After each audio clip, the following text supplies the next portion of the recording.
नमस्कार.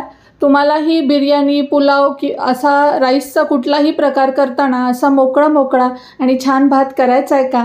तर सर्वप्रथम पॅनमध्ये तुम्हाला तूप किंवा तेल काढायचं आहे. त्यामध्ये जिरं, तमालपत्र, लवंग, दालचिनी आणि नेहमीच बिर्याणी करत असाल तर तुम्हाला काळी विलायची वापरायची आहे, मोठीवाली. आणि जर तुम्ही पुलाव करत असाल तर त्याला हिरव्या विलायचीचा वापर आपल्याला करायचा आहे.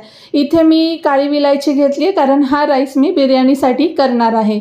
तर हे मसाले तुम्हाला मंद आचेवरच परतून घ्यायचे आहेत. मोठा गॅस करायचा नाही, त्यानं काय होतं, हे मसाले जळले की मग भाताला एक प्रकारचा कडवटपणा खाताना जाणवतो.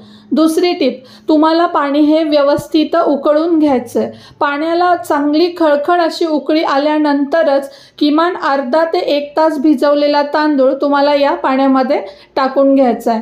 तांदूळ हा किमान 2दा धुवायचा असतो स्वच्छ, आणि त्यानंतर तो अर्धा तास भिजवल्यानंतर जेव्हा तुम्ही अशा गरम पाण्यामध्ये हा तांदूळ टाकाल तेव्हा 100% तुमचा भात हा खुलतो. आता थोडासा तांदूळ सेटल झाल्यानंतर आपल्याला यामध्ये एक अर्धा लिंबू पिळून घ्यायचा आहे. मी इथं तो दाखवायचा राहून गेला, पण तुम्ही नक्की यामध्ये एक अर्धा लिंबू पिळा.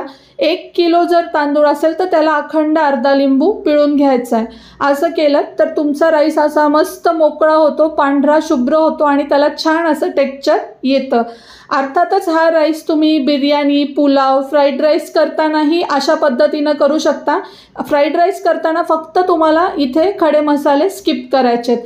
फ्राईड राईस मोकळा कसा व्हावा त्याच्या एक सिक्रेट टिपचा जो व्हिडिओ आहे तो मी माझ्या चॅनलवर केलेला आहे, तर तोही तुम्ही सिंपल सुखदा या मराठी यूट्यूब चॅनलवरती नक्की पहा. आणि अशाच सिंपल टिप्ससाठी सिंपल सुखदा या मराठी चॅनलला लाईक, शेअर आणि सबस्क्राईब करा. धन्यवाद.